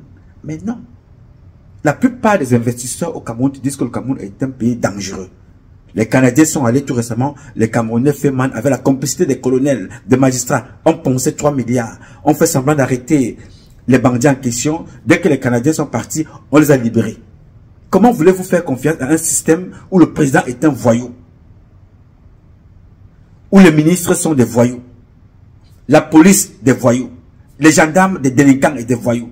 Des colonels bandits? Comment est-ce qu'un homme d'affaires étranger va se sentir en sécurité? Paul Biya est le premier Feman. Je vous ai parlé là de Sylvestre Kissinger. Quand Sylvestre Kissinger demande, il prend dans ses caisses 350 millions, il va donner à M. Paul Biya. 150 millions, il va donner. 250 millions, il va déposer. Et les autres, y compris les Bayamsela, où va cet argent? Paul Biya récupère cet argent, il prend, il va vivre. Donc, posez la question à Kissinger, Sylvestre. Que M. Kissinger, depuis que vous donnez donc cet argent à M. Biya, et d'autres hommes d'affaires aussi, hein, vous les connaissez tous. Depuis que vous donnez cet argent, est-ce que M. Biya est allé là-bas reformer, reconstruire le nord-ouest et le sud-ouest? Non, n'est-ce pas? 14 février, au cours d'une opération militaire en zone anglophone, des villageois camerounais ont été tués par balles et brûlés. Des femmes et des enfants figurent parmi les victimes. Que s'est-il passé dans le village de Ngarbou, dans le nord-ouest du pays? Les versions divergent. Pour en parler, nous sommes avec Hilaria Allegrosi, chercheuse sur l'Afrique centrale pour Human Rights Watch. Bonsoir et merci d'être avec nous. Bonsoir. La semaine prochaine, vous publierez un rapport au sujet du drame qui s'est déroulé dans ce village. Quels sont les éléments dont vous disposez au sujet de la mort de ces civils camerounais à Ngarbou? Oui, dans notre prochain rapport, nous montrons comment ce qui s'est passé dans le village de Ngarbou n'a pas été un incident malheureux, comme les autorités ont dit, mais un massacre délibéré des civils perpétré par les forces de sécurité camerounaises. Nous sommes en mesure d'apporter des éléments crédibles qui montrent que la version du gouvernement ne résiste pas à l'examen, tant pour ce qui concerne les nombres de victimes que pour ce qui concerne la dynamique de l'incident. Nous avons parlé avec plus de 25 personnes, y compris des témoins oculaires, qui nous ont dit qu'il n'y a pas eu de confrontation entre les séparatistes et l'armée. Il n'y a pas eu d'explosion de conteneurs de carburant comme le gouvernement a dit, engendrant des incendies tuant les civils. Et 3, les tueries étaient délibérées et visaient à punir la population soupçonnée d'abriter des séparatistes dans le village. Et aussi, les témoins nous ont rapporté que les militaires ont procédé à brûler les corps des victimes à l'intérieur de leur maison, et nous avons pu localiser les 4 maisons où les civils ont été tués et obtenir des images satellites prises avant et après l'attaque. Et les images post-attaque montrent carrément des dommages qui sont compatibles avec les incendies et compatibles avec la version des témoins. Pourquoi le nombre de victimes annoncées par l'armée camerounaise diffère à ce point des chiffres qu'annonce l'ONU ou encore les ONG dont vous faites partie? Nous avons obtenu des listes des victimes auprès de 5 sources différentes et nous nous sommes entretenus avec des proches des victimes et des résidents qui ont procédé à l'enterrement des corps et qui ont confirmé de manière indépendante l'identité des victimes. Ces mêmes sources ont aussi rapporté combien de personnes ont été enterrées dans chaque tombe, effectivement des fosses communes, parce que plusieurs personnes ont été enterrées dans la même tombe. Et c'est comme ça que nous sommes arrivés au nombre de 21 civils tués, dont 13 enfants et une femme enceinte. La mort de ces civils camerounais était-elle accidentelle, comme le dit l'armée? Non, ce n'est pas un accident. Il y a des cas pareils qui se sont produits dans les régions anglophones. Mon organisation Human Rights Watch a documenté de nombreux cas d'exactions commises par les forces de sécurité. D'ailleurs, c'est pas la première fois que les autorités camerounaises démontrent que leurs forces de sécurité aient commis des exactions. Par exemple, en 2018, une enquête approfondie de Amnesty International et de la BBC avait révélé que des militaires camerounais avaient procédé à l'exécution extrajudiciaire de 2 femmes et de 2 enfants accusés d'être des membres de Boko Haram dans la région de l'extrême nord. Et le ministre de la Communication à l'époque avait dit qu'il s'agissait d'une fausse nouvelle. Mais après, 7 soldats avaient été arrêtés et leur procès en cours. Donc nier ces exactions n'est fait que rajouter une couche de souffrance et de traumatisme pour les survivants. Et il est important qu'une enquête soit ouverte, indépendante sur ce massacre et que les responsables soient amenés en justice. En tant que chercheuse au sein de l'ONG Human Rights Watch, qu'attendez-vous avec la divulgation de ce rapport? Nous attendons qu'une enquête indépendante soit ouverte et que la lumière soit faite sur ces massacres, que les responsables soient traduits en justice. D'ailleurs, ce massacre a déjà été dénoncé largement au niveau international. La France a levé la voix, les Nations Unies ont levé la voix, les Royaumes-Unis et aussi les États-Unis pour dire trop, c'est trop. Et je pense qu'ils ont lancé un message très fort, mais les déclarations ne suffisent pas. Il est important que les partenaires du Cameroun qui entretiennent une coopération militaire avec le pays puissent au moins arrêter cette coopération militaire avant que les résultats de l'enquête ne soient fournis et soient publiés. Merci Hilaria Legrosi. Je rappelle que vous êtes chercheuse sur l'Afrique centrale pour l'ONG Human Rights Watch et que vous publierez un rapport la semaine prochaine au sujet du drame de Ngarbou dans le nord-ouest du Cameroun. Merci à vous. Merci. Les gars du nord-ouest et du sud-ouest ont pris des armes. Est-ce que ça m'empêche, moi, de boire mon vin de palme ici? Moi, est-ce que ça... Franchement, parce que quand écoutez, ça c'est du vin de palme fait de chez nous, c'est le vin d'Afrique, donc on va en parler bientôt. Alors, vous comprenez donc que tous ceux qui sont à One All Sport n'ont pas inventé. Ils sont dans la même logique de banditisme que M. Biya. Tous ceux qui sont dans Mida, Biya a attendu que les enfants cotisent l'argent. Plusieurs milliards. Biya et ces gens sont venus voler les caisses d'argent. Ils sont partis aller se partager. Ils ont fait la même chose à Douala avec une tonne. Et Néonsi Emmanuel, un autre bandit. Ils ont crié la même chose que Mida à Douala, je pense que c'est la Smith. Ils ont fait la même chose. Les Camerounais ont cotisé l'argent. Une tonne a volé cet argent avec Nancy Emmanuel. Ils sont partis. Un système de bandits à un niveau que vous ne pouvez même pas imaginer. On pense le pétrole, on pense le gaz, on pense le bois, on pense les produits miniers, on pense l'or, le diamant, on pense les poches des Camerounais, on pense dans l'eau, on pense dans l'électricité, on pense dans la sécurité. Des voleurs à un degré que vous ne pouvez même pas imaginer. Pour aller où? Mourir comme Martin Benguer-Boutou en Suisse. Et les Blancs prennent tout cet argent. Mourir comme Joseph Ola est allé mourir en France, à Bordeaux. Mourir comme Amadou Ali est mort. Mourir comme Foumanakam. Mourir comme Jean-Baptiste Bokam. Ils n'ont rien laissé que du négatif. Alors, quand vous avez un tel bilan, et on vous fait comprendre que notre pétrole est l'un des pétroles les plus bazardés sur le marché. Et qui profite à qui? Ce pétrole-là profite à qui? À M. Biya et un petit groupe. Alors, non seulement on ne sanctionne pas Biya et son groupe, on sanctionne les Camerounais dans la Goa. Donald Trump nous a enlevé. Tout récemment, on vient encore de nous enlever de ITIE. On nous a encore injecté pendant 3 ans. Tout ça, ça n'impacte pas M. Biya. Ça impacte les Camerounaises et les Camerounais, les petits commerçants, les petits hommes d'affaires. Biya est avec son groupe et ils peuvent vivre, ils peuvent fonctionner. Madame a une voiture présidentielle, elle a l'escorte, la fille, elle a l'avion, l'hélicoptère, le fils a l'hélicoptère, ils peuvent fonctionner, vivre dans les airs. Les enfants sont sur terre, travaillent et vivent. Non, on va vous exploser. On va vous exploser en plein vol avec vos hélicoptères. Ça ne peut pas continuer comme ça. On ne peut pas être un pays le plus riche de la planète. Parce que me réduire au niveau de l'Afrique, c'est être égoïste vis-à-vis de Dieu, être manqué de reconnaissance. Le Cameroun est le pays le plus riche de la planète. Regardez à quoi nous sommes réduits. On coupe Internet à tout bout de champ. On coupe Internet. Chaque 30 minutes, on coupe l'eau. On détruit les vies. Parce que quand on coupe l'eau, ce que toi tu ne sais pas, il n'y a pas seulement le fait qu'on a coupé l'eau. On a coupé l'électricité. Les conséquences de tout ça, c'est qu'il y a des congélateurs, des appareils qui sont brusquement éteints, parfois grillés, qui n'ont pas de régulateur de tension. Les congélateurs, les produits sont là-bas, ça se décongèle. Et vous savez très bien que quand les produits sont décongelés, il ne faut plus les recongeler. Les enfants mangent ça, c'est préparé, on tombe malade. Les conséquences des coupures de courant sont graves, même pour l'économie du Cameroun.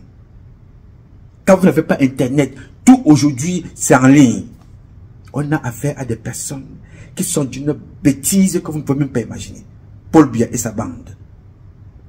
Alors, j'ai dit à mon frère, le général Wanto, avec tout le respect que je te dois, je salue ta position.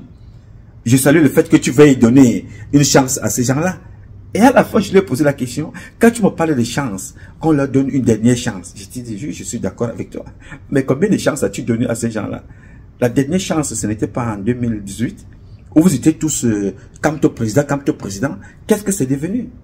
Et avec nous sur ce plateau, Jean-Claude Félix Tchikaya, bonjour. Bonjour. Vous êtes chercheur à l'Institut Prospective et Sécurité en Europe, spécialiste de l'Afrique.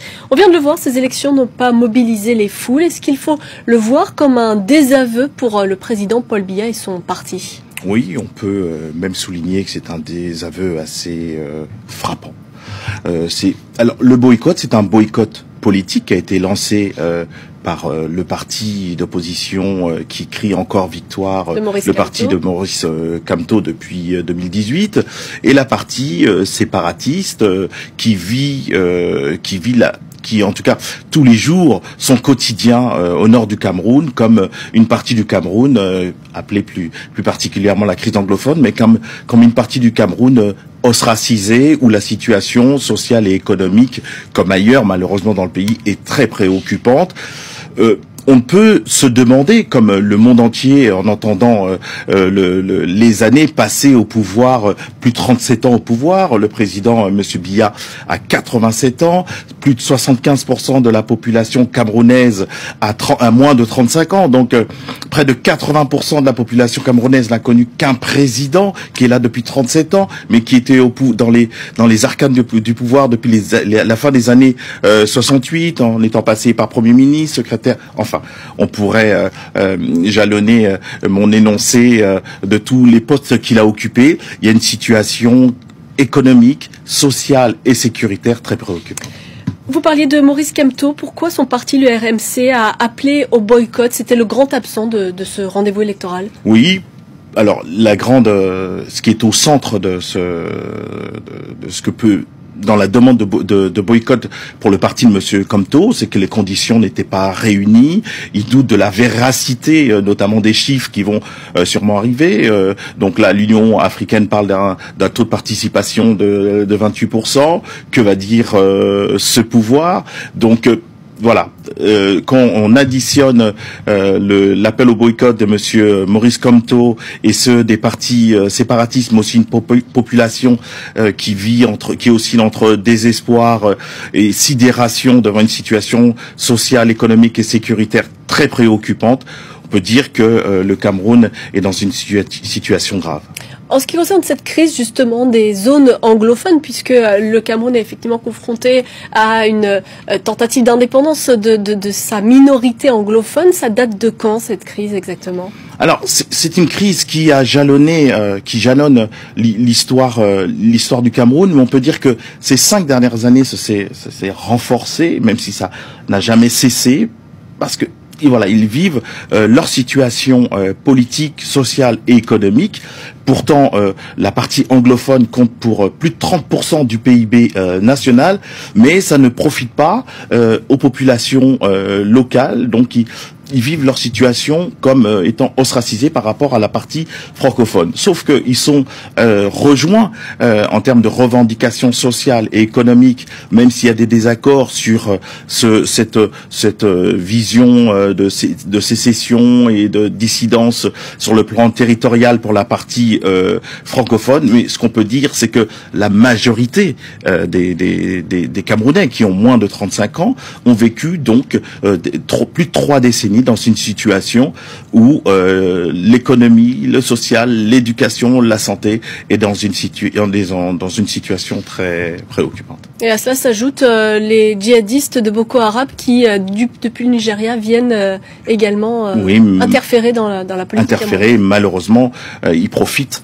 d'un État exsangue pour de plus en plus avancer sur le territoire et recruter. Voilà ce que je peux dire aujourd'hui et ce soir, c'est que la situation est très préoccupante. J'en discutais encore avec le chercheur, mon chercheur et collègue à Yaoundé au Cameroun, monsieur Hippolyte Njungep, qui lui aussi partage au cœur même du Cameroun toutes mes préoccupations et inquiétudes qui vit au quotidien au Cameroun.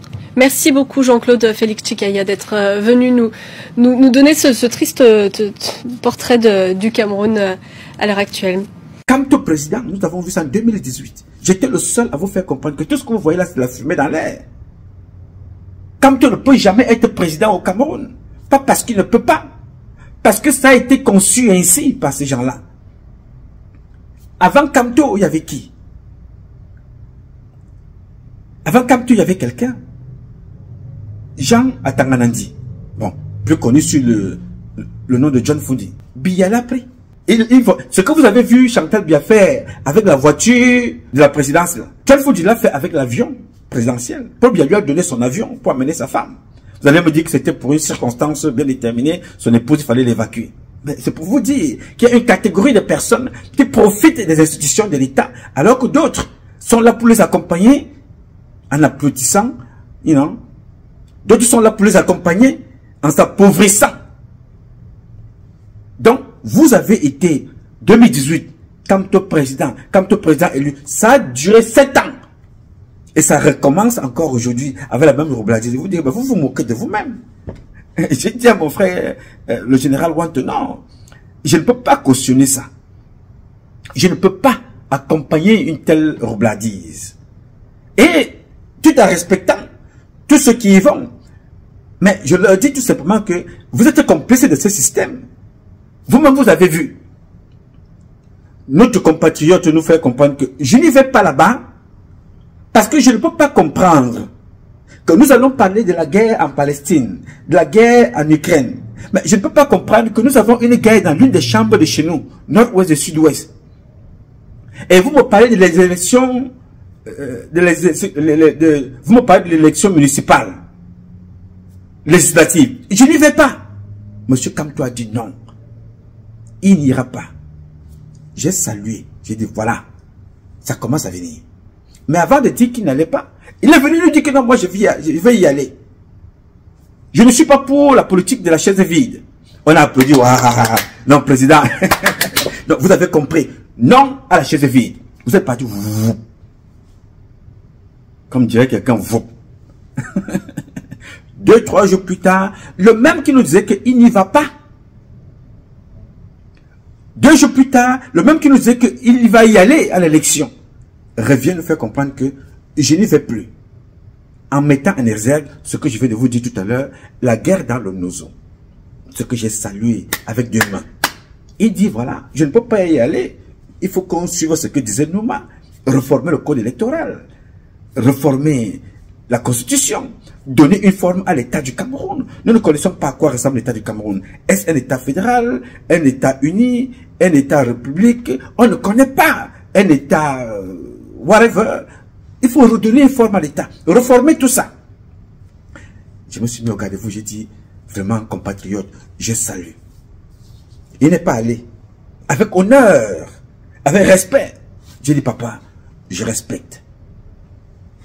J'annonce que toute convocation du corps électoral par le gouvernement illégal et illégitime de Yaoundé avant la prise en compte et une mise en application effective des deux exigences rappelées ci-dessus emportera automatiquement lancement d'une gigantesque campagne nationale d'appel au départ pur et simple de M. Biya du pouvoir, sans qu'il ait besoin d'attendre une nouvelle communication à cet égard.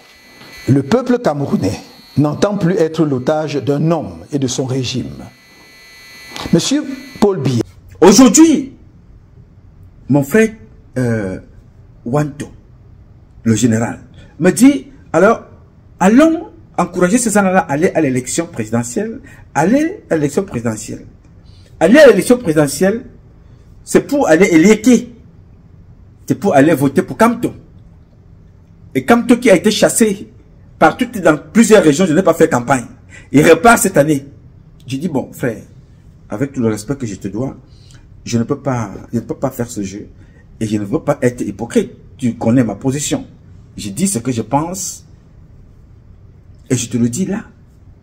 Je ne peux pas contribuer à une telle fémania. Non.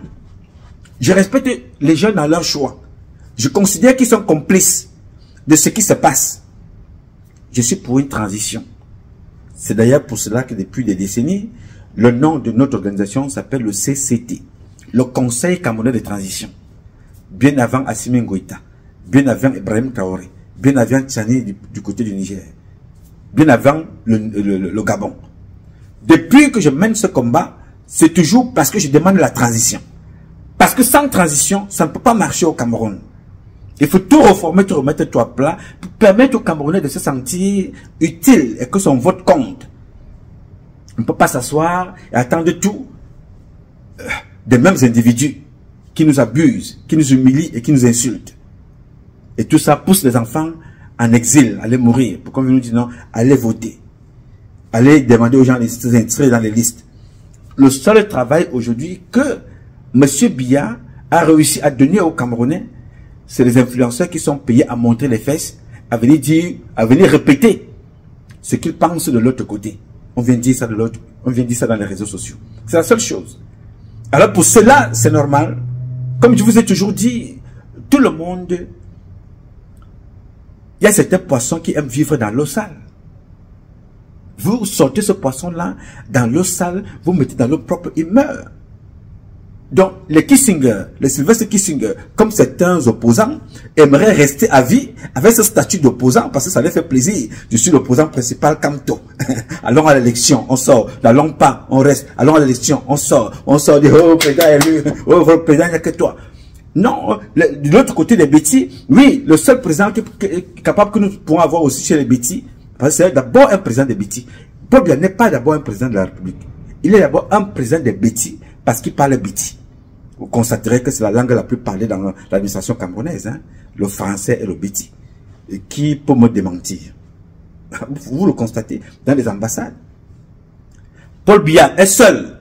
Le seul fils de la République des bêtis né sur la terre, que quand Paul Biya sera rappelé par Dieu, il n'y aura plus quelqu'un capable d'être président. C'est comme ça que les bêtis, bêtes comme les moutons que vous voyez là, ont conçu. La même chose des partis d'opposition. À 70 ans, on continue à compter que non, c'est une seule personne qui peut être la Kamto. À 115 ans, c'est une seule personne qui peut être là, Paul Biya. Et vous pensez que les autres enfants sur cette terre, nos mamans nous ont accouchés, sortis de leur ventre, pour continuer à être des moutons, baignés dans le suivisme. C'est-à-dire que des esclaves des autres qui mentent à longueur de journée. Je souhaite être au service de quelqu'un qui organise, qui développe, qui améliore les conditions de vie des autres. Mais être esclave de moutons comme ça, pour rien. Tu sais très bien que cet opposant-là dit les contre-vérités. Il sert le pouvoir. Ce type du pouvoir-là se sert lui-même et sert les étrangers. Et moi, je m'en vais les servir. Juste ma voix. Allez dire, voilà, allez vous inscrire. C'est déjà contribuer à cette bêtise-là. Je ne fais pas ça. Je ne fais pas. Ok. Je ne peux pas faire une chose pareille. Je préfère mourir, aller dignement. Je dis, voilà, ma conscience est claire, nette. Je n'ai pas besoin de faire plaisir à quelqu'un. Je veux faire plaisir à mes convictions. Ma conviction veut quoi? Je me bats pour qui? Pourquoi je vis? Je vis pourquoi? Pourquoi je suis président? Pourquoi je suis militaire? Pourquoi je suis soldat? Pourquoi je suis un parti de l'opposition? Pose-toi pourquoi est-ce que tu es opposant? Tu te poses aux autres pourquoi? Parce qu'ils ont mal fait ce que tu penses être utile au peuple camerounais. Ils ont mal partagé. Il n'y a pas de l'eau, il n'y a pas d'électricité, il n'y a pas de sécurité. Alors toi, en tant qu'opposant, tu te dis non, je peux faire mieux. Alors quand quelqu'un avec qui tu vas concourir t'empêche de le dire, je peux faire mieux, on t'empêche. On va à l'ouest, à ton village, détruire tes affiches. On nous dit aujourd'hui que non, allons aux élections. Je respecte ça, c'est ton choix. Mais je ne te prends pas au sérieux. Je ne peux pas te suivre sur cette lancée. Jamais de la vie, je ne le ferai. Alors, j'ai conclu avec mon frère en lui disant que voilà, je conclus dans ce sens-là, je ne peux pas. Je vais rester sur ma position. Vous pouvez continuer à faire la promotion, allez vous inscrire sur les listes électorales. On nous a augmenté les billets d'avion, parce qu'on n'a même pas d'avion. Donc nous payons Ethiopian, nous payons Air France, nous payons des autres pour aller chez nous au Cameroun. Donc ils peuvent augmenter les billets à 2000, 1600, 1800, 2500 pour aller au Cameroun. Ça ne vous dérange pas. Vous payerez, mais moi non. Ça va me déranger. Parce que les étudiants qui sont venus faire des études n'ont pas cet argent de payer un billet d'avion à 2-3 000 $, 3 000 euros. Non. Il faut se battre pour reconstruire des choses. Ok. On ne peut pas augmenter les timbres. On croise les bras, on salue. On augmente le passeport, on croise les doigts, on salue. La carte consulaire, on croise les doigts, on salue. On encourage. On est là. Et les gens qui sont même capables de parler à votre nom, qui voyagent tous les jours avec des passeports, ils n'ont pas besoin de visa, n'ont pas de problème de visa. Les opposants, vous ne les entendrez jamais parler de votre passeport. De la double nationalité, ça ne les dérange pas, puisqu'ils sont au Cameroun, ils peuvent se déplacer. Et ils montent, ils prennent leur visa, ils n'ont pas de problème, ils ont leur argent. L'argent que vous donnez, c'est l'argent avec lequel ils vivent. Vous faites des litchis, vous cotisez, vous leur donnez. Pourquoi est-ce qu'ils vont se battre pour vos intérêts? Donc vous êtes pauvre dans votre vie, ça c'est votre problème. Je leur donne raison. Je leur donne raison, c'est comme ça qu'il faut fonctionner. Ils ont compris votre faiblesse, votre ignorance, votre bêtise. Alors ils disent voilà, non, faites les litchis, vous donnez aux partis d'opposition. Cotisez, vous leur donnez. Ils vivent. Vous ne verrez aucun opposant vous dire qu'il a un problème de terrain. Les seuls que vous avez vus dans un tribunal, c'est Amadou Toumouna et son frère Akeremouna. Allez discuter les biens que les parents ont laissés. Pas leur terrain. Hein. Ils achètent leur terrain, ils sont pleins au Cameroun, et ainsi de suite. C'est vous, dans la diaspora, qui avez des problèmes. C'est les Camerounais qui n'ont personne au pouvoir qui ont des problèmes. Mais les opposants et le parti au pouvoir vivent leur vie, ils servent leurs amis, les Occidentaux. Alors moi, je ne peux pas. Je préfère ne rien avoir que de contribuer à une telle forfaiture, une telle imposture. Non. Et je suis tellement content parce que, après avoir pensé comme ça, l'un des hommes politiques merveilleux que je respecte beaucoup, parce que c'est un papa qui me fait trop rire, parce que il a ramené l'expression politique à un langage simple, à la portée de tout le monde. Alors qu'il a servi la République à des niveaux importants. Je parle là de mon père Albert Zongan. J'ai beaucoup de respect pour lui. Un respect immense. Il a mené la politique à parler et à des proverbes pour t'expliquer des choses et à des termes simples en te disant la vérité qui est la sienne, en nous permettant de découvrir des choses que avec le temps on n'aurait pas compris. Parce que quand quelqu'un te pose la question, il y avait quoi avant? Il y avait des Albert Zongan avant. Mais ils sont là aujourd'hui pour nous éclairer, nous dire ce qu'on ne connaissait pas. Et c'est dans cette sortie récente qui m'a conforté dans ma position. Que écoute mon petit Patrice, voici ce qui s'est passé avec les élections avant. Le père Albert lui-même dit, il a été l'un des pionniers pour truquer les élections. J'ai aimé ce type, j'ai aimé ce papa, j'ai apprécié, j'ai salué. Parce que, à force de parler ici, on te dit, voilà, peut-être Nouma, lui, il est arrivé hier. Voilà un papa, un grand frère, un patriote, un compatriote qui a servi M. Biya. Il a salué M. Biya comme nous tous. Il a travaillé avec lui. Il vient vous dire que, comme je vous le dis tous les jours, je suis parti parce qu'on me demandait d'aller tuer les gens qui n'ont eu le tort que de dire que nous avons faim. Et ce régime demandait d'aller tuer ces personnes. Moi qui suis soldat, le général Mignot en France m'a dit, vous rentrez dans l'armée parce que vous avez choisi de protéger les Camerounais, le territoire camerounais, les biens du Cameroun et les étrangers qui peuvent venir visiter votre beau pays, le Cameroun. C'est ce qu'on m'a dit. Donc, on vient me chercher chez moi à 2 h du matin pour me dire qu'il y a des villes mortes. Les Bamileke refusent de mettre leur taxi en route. Alors, il faut chercher les hommes d'affaires Bamileke qui ont l'argent et qui sont propriétaires de ces taxis, les effacer et brûler le corps à l'acide. J'ai dit non, papa, mon colonel Ondoa, à l'époque, il était le commandant de la 2e région militaire de Douala. J'ai dit, papa, je ne fais pas ça, mon colonel. Non, non, je ne fais pas ça. Je connais la douleur d'une femme qui accouche un enfant. Aller à ôter la vie parce que quelqu'un dit qu'il a faim. Parce qu'il a acheté son taxi et il ne veut pas que son taxi soit cassé par des enfants qui sont mécontents. Il faut aller tuer cette personne. Je ne fais pas ça, mon colonel. J'ai refusé de faire ça. Et ce n'était pas la première fois. Alors, à force de refuser, j'ai compris que c'est ma vie qui serait mise en danger. Je suis allé à Yaoundé et leur ai dit que je pars. Je suis passé devant eux, je leur ai dit je m'en vais. Et je suis parti. Et je vais vous raconter ça. Alors, quand le père Albert Zongang vient vous dire ce qu'il a fait, je salue. Je salue. Et je suis reconnaissant que voilà quelqu'un qui était à l'intérieur et qui vient vous dire ce qu'il a fait. Il faut saluer ça avec 2 mains. Il faut respecter ça. Il est venu expliquer comment faisait-il pour truquer les élections. Et qui avait gagné les élections en 2012? Autant pour moi. Qui avait gagné les élections en 1992?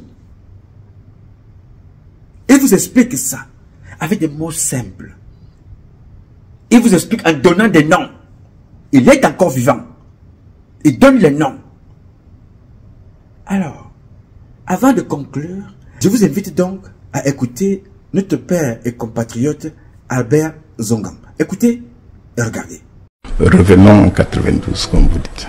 Vous étiez au parti au pouvoir? J'étais au parti au pouvoir et j'étais acteur. J'étais chargé de la communication pendant la campagne de 92. J'étais responsable de la communication. Et Charles Ndongo, qui est aujourd'hui directeur général, sait comment on a envoyé l'hélicoptère me chercher pour venir répondre à Frundi, Damjoya et Kindi. Il sait.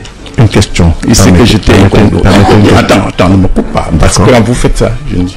En 92,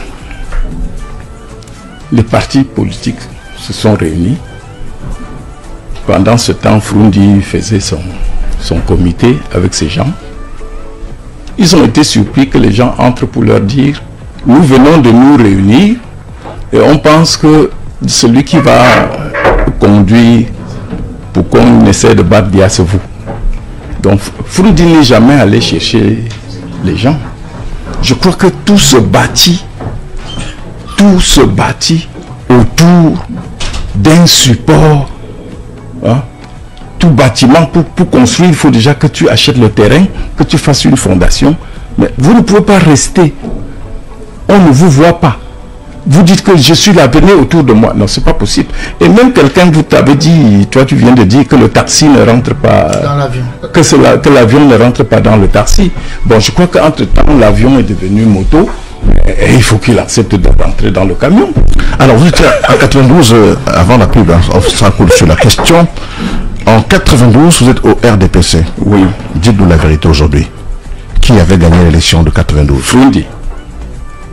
Et qui a triché, nous? Parmi lesquels vous? Oui. Vous-même? Moi, je crois que j'étais même l'instigateur. Vous savez la question qui s'est posée? Laquelle? On a constaté que Biya avait perdu. Et il s'est posé un véritable dilemme. Nous étions... Je peux citer les morts, mais j'ai peur que les vivants craignent. Nous étions au centre, Foshivé, à Kamifou, à Madouali, Zemeka, Papa Achou, Achidi Achou. Et j'avais dans mon équipe 0 mort et Henri Bandelo pour la communication. On a constaté que Biya avait perdu. Et je vous assure... Dans tout le Cameroun ou seulement à l'ouest ou ailleurs? Au nord-ouest. Il avait perdu partout. Il avait perdu partout. Sur le plan général? Sur le plan général. Dans tout cas, Frundi avait gagné. Alors il s'est posé un véritable problème. Et c'était là où la conscience de chacun était appelée. est-ce qu'on va laisser Frundi gouverner ce pays? Première question à tout le monde. Non. On ne peut pas laisser Frundi. Qu'est-ce qu'on fait? On change au profit de Bouba Bello, d'Adamou Damjoya ou de Kindi. Parce que les trois sont potables. On accepte. Mais lui, non. Moi, en tant que fils du péciste, j'étais le numéro 1 non. Pourquoi? J'ai vécu dans ma tendre enfance comment on a massacré les jeunes soldats dans l'UPC. Les chefs avaient des astuces. Ils prenaient les cartouches de chevrotine, ils ouvraient et ils enlevaient les plombs. Il ne restait dedans que la poudre. Et ils chargeaient dans le fusil. Et ils faisaient des simagrées et ils disaient à Ogar, tirez sur moi. Et on tirait, boum. Il dit, vous voyez, rien ne se passe. Et il donnait ce truc aux gens que fumez. Dès que vous voyez les militaires, n'ayez pas peur. Le gars allait et on les faisait tomber comme des mouches. Quand quelqu'un arrive dans un pays en détresse et vous dit comme seul programme qu'il est magicien d'un Choutam à Kacham, il dit que il est invulnérable. Et sa popularité a commencé à l'Ouest parce que l'Ouest a dit Biala est tellement fort qu'il n'y a qu'un sorcier pour le renverser. Voilà, tout le monde dit le sorcier c'est Frundi. Or, j'avais déjà dans mon intervention pour le décrire, dire que le Cameroun n'est pas un laboratoire où chaque apprenti sorcier va venir tenter ses expériences. Donc, il était question de faire que ce soit quelqu'un d'autre qui gagne. Mais on a expérimenté quelque chose. On est allé voir les trois que je viens de citer. Et on a dit à chacun que Frundi vient de gagner. Qu'est-ce qu'on fait? Ils ont dit non. On ne peut pas jeter le pays dans l'eau. Ça serait grave. Et je vous dirais que ce que vous avez découvert au soir de sa vie a commencé dès ce moment-là. L'achat de conscience. Donc les autres, tous, ils sont vivants. Non, il y a Adamou qui est mort. On dit que non. Vraiment, donner à Bia. Donner à Bia. Donc si ce soir-là... Est-ce qu'aujourd'hui vous n'avez pas peur de faire des révélations comme celle-là? Non, j'ai pas peur parce que ça veut dire que... Parce que là vous avez trahi en 92. Non, je ne trahis pas. L'histoire s'écrit. Il faudra un jour qu'on écrive. Parce que les gars racontent des histoires. On n'a jamais... c'était même un secret de Polichinelle. Tout le monde sait qu'on avait perdu. Tout le monde sait également que l'opposition a gagné les législatives dans la même année 92 et qu'ils ont vendu. Donc ce n'est pas tout ça là. Il faut comprendre quand vous parlez de l'opposition. Quand un enfant attrape une panthère, il croit que c'est un chat, il peut le laisser partir. Moi j'étais au RDPC quand l'opposition a gagné l'Assemblée nationale. Mais à notre grande surprise, chacun d'eux venait la nuit pour négocier avec nous. Donc on s'est aperçu que ils ne sont même pas conscients qu'ils ont pris le pays. On a négocié. Bien, vous avez donc écouté attentivement notre père, notre compatriote, l'un des doyens, l'un des patriarches aussi de la politique de notre pays, s'exprimer. Comment faisait-il à l'époque avec les autres pour truquer les élections? Rassurez-vous, ça n'a pas changé, mon cher père, Albert Zongan. Ça n'a pas changé, mon cher compatriote, Albert Zongan.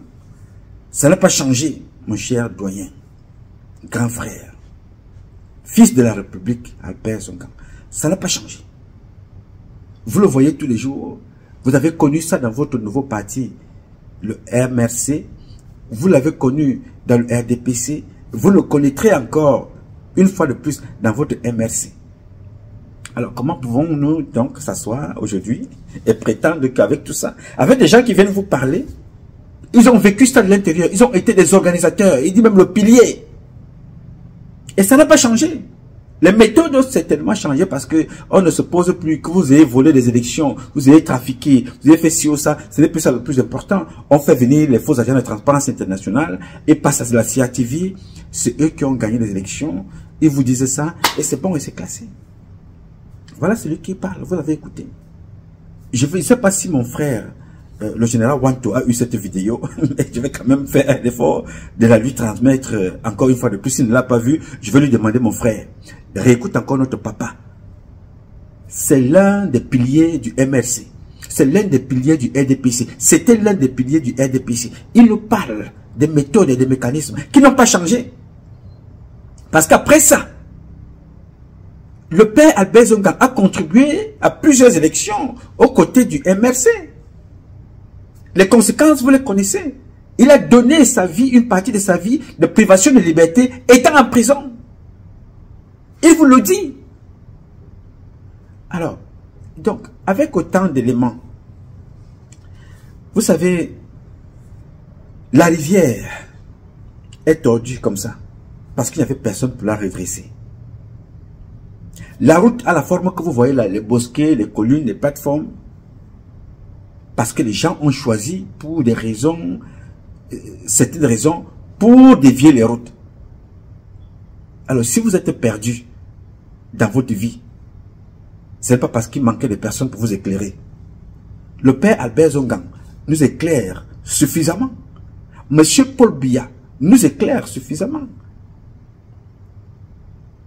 Monsieur Kamto nous éclaire suffisamment dans cette façon de faire, de persister, d'insister dans la bêtise. Ce n'est pas dans l'ignorance, parce qu'ils savent, l'ignorance et la bêtise, c'est que la bêtise ne se soigne pas. On ne soigne pas la bêtise, on soigne l'ignorance. Et Kamto, comme Paul Biya, sont contents de vous plonger encore là-dedans, parce qu'ils savent que vous n'êtes pas des ignorants. Ils savent ce qu'ils font, ils ne sont pas des ignorants. Parce que si le père Albert vous dit ce qui se passait hier, et il vous explique comment ça se passait, donnant avec précision, date, lieu, et il vous dit, parce qu'il sait que vous n'êtes pas des ignorants, alors mais ça persiste dans cette façon de faire.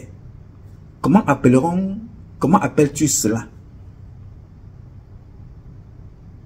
Vous n'êtes pas des bêtes, vous n'êtes pas des ignorants parce que vous savez ce qui se passe. Mais comment appelle-t-on cette façon de faire? C'est-à-dire, Biya persiste dans sa bêtise. Vous connaissez ce qu'il fait. Vous vivez. Vous n'êtes pas en Afghanistan. Vous êtes au Cameroun. Vous vivez ça. La roubladise de M. Biya. Vous vivez vous-même ce que vous faites. C'est-à-dire, élection, non-élection, campagne, non-campagne, emprisonnement, libération, tout ça, dans le même pays où on vous fait comprendre que les institutions sont mal faites. Ou alors les institutions ne sont pas mal faites, disons-le gentiment, les institutions ne sont pas respectées. Vous êtes là, mais vous allez concourir avec la même personne qui vous a jeté en prison, qui ne respecte pas les institutions. Comment appelle-t-on ça? Moi je veux apprendre. Biboum Nissak, membre important du MRC, est en prison. Le président de Biboum Nissak dans son parti est l'un des juristes influents et importants, je ne dirais pas du Cameroun, dans cette société dans laquelle nous vivons, dans le monde. Kamto est un juriste chevronné. Mais ces militants sont en prison. Est-ce que vous croyez que Kamto est incapable de les sortir en prison? Il n'est pas incapable. Non. Il ne faut pas s'amuser n'importe comment. Il n'est pas incapable. Mais pourquoi il ne peut pas? Parce qu'il vit dans un mauvais système